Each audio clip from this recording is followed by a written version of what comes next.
Aurélia sentou-se à mesa e traçou com uma letra miúda de talhe oblíqua algumas linhas. Para que pede ele este dinheiro? Perguntou a menina enquanto escrevia. Não me quis dizer, mas eu suspeito, e tratando-se de uma união, de que depende o seu futuro, Aurélia, não devo ocultar coisa alguma. É um favor, que lhe agradeço. Não tenho certeza, mas desconfio que é uma rapaziada. O nosso José Clemente fez um palácio para guardar os doudos, mas vieram os meus francesinhos e inventaram o tal Alcazar, que é uma casa de fazer doudos, de modo que já eles não cabem na Praia Vermelha.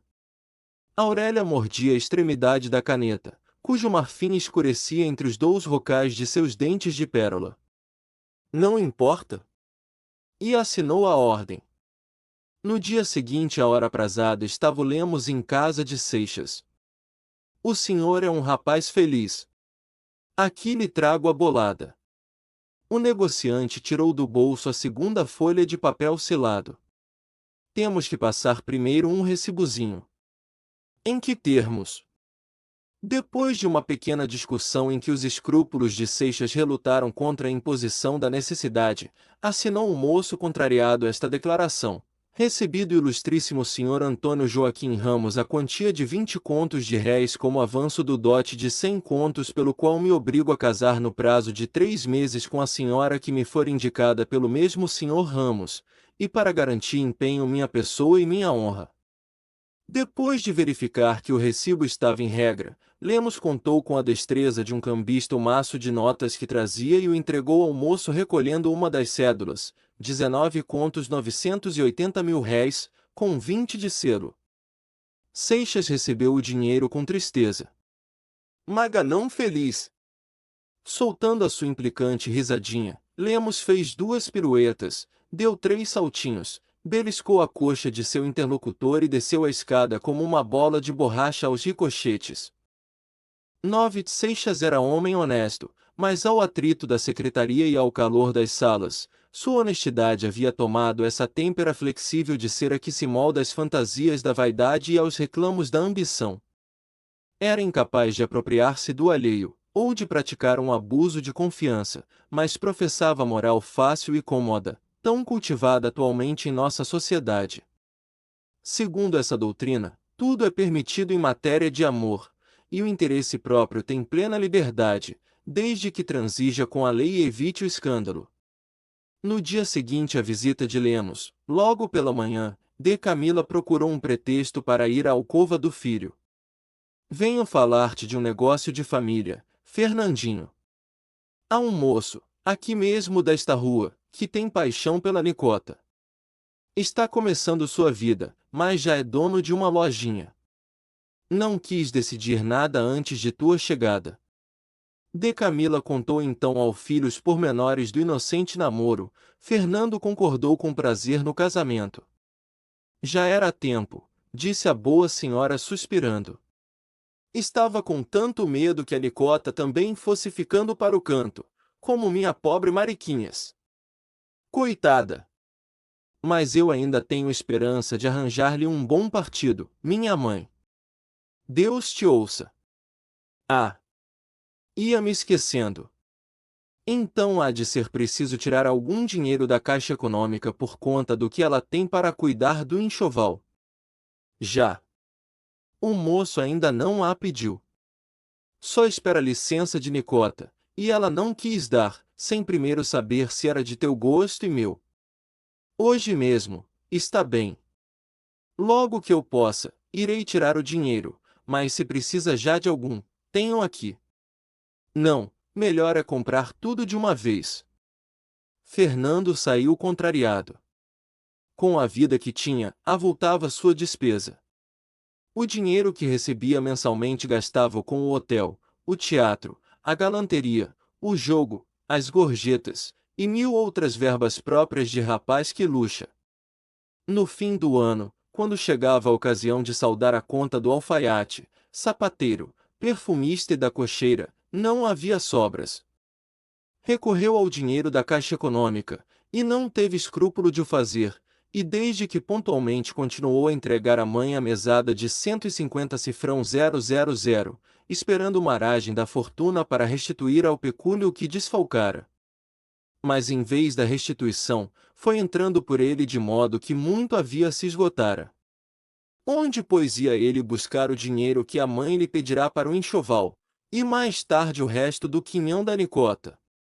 Assinou Fernando ponto na repartição, e como de costume, saiu para almoçar, depois do que dirigiu-se à casa do correspondente a quem ele incumbira de na sua ausência pagar a mensalidade a de Camila, e enviar-lhe algumas encomendas. Contava com o saldo das remessas que havia feito de Pernambuco, e dos atrasados que deixará a cobrar. Esbarrou-se, porém, com um alcance superior a 2 contos de réis, ao qual o correspondente começava a contar um juro de 12%. Seixas compreendeu a eloquência dessa taxa, que significava uma intimação de imediato pagamento. Ao escurecer, tornando a casa para trajar-se, pois tinha de ir a uma partida, achou 3 cartas, que haviam trazido em sua ausência. Uma era a do Amaral. Enchia 2 laudas, dizia muito, mas nada concluía, verdadeiro logogrifo epistolar, cuja decifração o autor deixava à perspicácia dos Seixas. Em suma, o pai de Adelaide escrevera uma folha de papel para preparar o pretendente a um próximo arrependimento da promessa.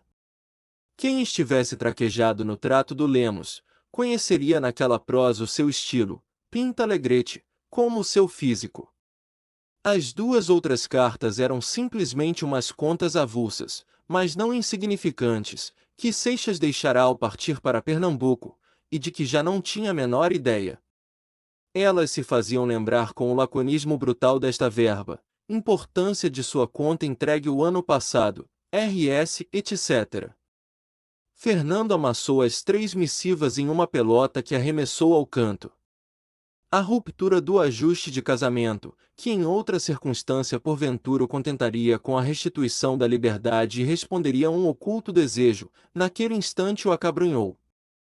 Viu nesse fato a prova esmagadora da ruína que ia tragá-lo e de que eram documentos as contas não pagas e as dívidas acumuladas. Na reunião, onde foi passar a noite, esperava-o a última decepção. Aceitando a comissão em Pernambuco, Seixas alcançara a promessa de na volta continuar com a sinecura da recopilação das leis, mas nessa manhã, apresentando-se na secretaria, surgiram certas dúvidas. Confiou em seus protetores. Apenas chegado o ministro, que era um dos convidados, despachou-lhe Fernando, um após outro, seus melhores empenhos dos 2 sexos. Caso inaudito, o excelentíssimo foi inflexível, por força que andava aí e volta de alguma intriga. Era um desfalque de 1.600 nos rendimentos, e quando as urgências mais avultavam, decididamente a mão do destino pesava sobre ele e o punia severamente dos pecadilhos da mocidade. Quando o Seixas achava-se ainda sob o império desta nova contrariedade, apareceu na sala Aurélia Camargo, que chegará naquele instante. Sua entrada foi como sempre um deslumbramento, todos os olhos voltaram-se para ela, pela numerosa e brilhante sociedade ali reunida passou o frêmito das fortes sensações. Parecia que o baile se ajoelhava para recebê-la com o fervor da adoração. Seixas afastou-se. Essa mulher humilhava-o. Desde a noite de sua chegada que sofrerá a desagradável impressão. Refugiava-se na indiferença, esforçava-se por combater com o desdém a funesta influência, mas não o conseguia. A presença de Aurélia, sua esplêndida beleza, era uma obsessão que o oprimia. Quando, como agora, a tirava da vista fugindo-lhe, não podia arrancá-la da lembrança, nem escapar à admiração que ela causava e que o perseguia nos elogios proferidos a cada passo em torno de si. No cassino, Seixas tivera um reduto onde abrigar-se dessa cruel fascinação. Ocupará-se de Adelaide, que então ainda o tratava como noivo, e desfizera-se em atenções e requestos, para não deixar presa a preocupação. Nessa noite, porém, obrigado a afastar-se da moça, com quem estavam rotas suas relações, ele não sabia o que fizesse, e pensava em retirar-se aterrado com a ideia de tornar-se o ludíbrio daquela mulher fatal, quando ouviu uma voz que o agitou. Ao voltar-se tinha diante de si Aurélia pelo braço de Torquato Ribeiro, e Adelaide conduzida por Alfredo Moreira. Seixas quis retirar-se, mas estava em uma estreita saleta, e um grupo de senhoras impedia-lhe a passagem. Proponho-lhe uma troca, dê a Adelaide. Qual é? Dê a Aurélia? Troquemos os pares. Aceita? Adelaide corou observando timidamente. Podem ofender-se. Não tenha susto. Aurélia deixou o braço de Torquato e tomou do Moreira, que exultou como se imagina. Esta troca é paga da outra que fizemos, ou que fizeram por nós. Ouviu? Dê a Adelaide. Soltando estas palavras com um riso argentino, Aurélia perpassou pelo semblante de Seixas o olhar sarcástico e imperioso. Fernando saiu desesperado. Compreenderá que Aurélia escarnecia da repulsa que ele sofrerá, e triunfava com seu infortúnio. Esta irrisão depois dos transtornos econômicos fez-lhe o efeito de um cautério aplicado ao talho. Lembrou-se da moça dos 500 contos, que lhe haviam proposto na véspera. Para ostentar sua riqueza nos salões, diante dessa mulher enfatuada de seu ouro, valia a pena casar-se, ainda mesmo com uma sujeita feia e talvez roceira. A roça é o viveiro de noivas ricas onde se provê a mocidade elegante da corte, daí vinha a suposição de Seixas. No outro dia, depois de uma insônia atribulada, Fernando, recapitulando as contrariedades com que o receberá a sua corte predileta, depois de uma ausência prolongada, chegou a esta dolorosa conclusão, que estava arruinado. Pobre, desacreditado, reduzido à vida de expedientes, com a sua carreira cortada, que futuro era o seu? Não lhe restava senão resignar-se à vegetação de emprego público com a ridícula esperança de alforria lá para os 50 anos, sob a forma da mesquinha aposentadoria. Esta perspectiva o horrorizava. Entretanto, sua posição nada tinha de assustadora. Com um pouco de resolução para confessar à mãe suas faltas, e algumas perseveranças em repará-las, podia ao cabo de 2 anos de uma vida modesta e poupada restabelecer a antiga abastança. Mas essa coragem é que não tinha Seixas. Deixar de frequentar a sociedade, não fazer figura entre a gente do tom, não ter mais por alfaiate o Raunier, por sapateiro o Campas, por camiseira Cretem, por perfumista o Bernardo? Não ser de todos os divertimentos? Não andar ao rigor da moda? Eis o que ele não concebia. Sentia-se com ânimo para matar-se, mas para tal degradação reconhecia-se pusilânime. Este pânico da pobreza apoderou-se de Seixas, e depois de trabalhá-lo o dia inteiro, levou-o na manhã seguinte à casa do Lemos, onde efetuou-se a transação, que ele próprio havia qualificado, não pensando que tão cedo havia de tornar-se réu dessa indignidade. A uma justiça, porém, tem ele direito. Se previsse os transes por que ia passar durante a realização do mercado, e especialmente no ato de assinar o recibo, talvez se arrependesse. Mas arrastado de concessão em concessão, a dignidade abatida já não podia reagir. 3 dias depois daquele em que receberá os 20 contos de réis, achou Seixas ao recolher-se um recado do tal Ramos nestes termos: prepare-se, que amanhã às 7 da noite vou buscá-lo para a apresentação. No dia seguinte, à hora marcada, com pontualidade mercantil, parava à porta do sobradinho da rua do Hospício um carro, no qual poucos momentos depois seguia o Lemos caminho das Laranjeiras com o noivo que ele havia negociado para sua pupila. Durante o rápido trajeto, o velho divertiu-se em meter sustos no rapaz acerca da noiva, a quem sorrateiramente ia emprestando certos senões, a pretexto de os desculpar. Ora dava a entender que a moça tinha um olho de vidro, ora inculcava que era uma perfeita roceira, a qual o marido devia logo depois do casamento mandar para o colégio.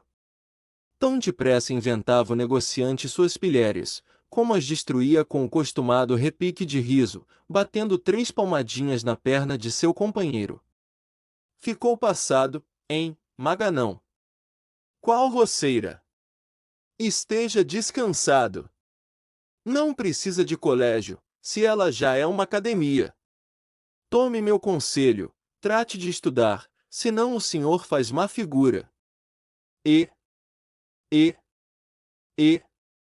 Seixas não prestava atenção às facécias do velho. Seu espírito estava nesse momento oprimido pela dolorosa convicção que tinha do abatimento e vergonha de sua posição. Agora, sobretudo, ao começar a realização do mercado, Kira havia feito de sua pessoa, quando ia encontrar-se com a mulher a quem se alienara sem a conhecer, e em troca de um dote, agora é que toda a humilhação desse procedimento se lhe desenhava com as cores mais carregadas. O carro acabava de parar. O velhinho, saltando ágil e lépido, bateu no chão com os pés a fim de consertar as calças que haviam subido pelos canos das botas. Escuso preveni-lo, observou Lemos, de que a pequena nada sabe, nem suspeita. Por enquanto não dê a perceber.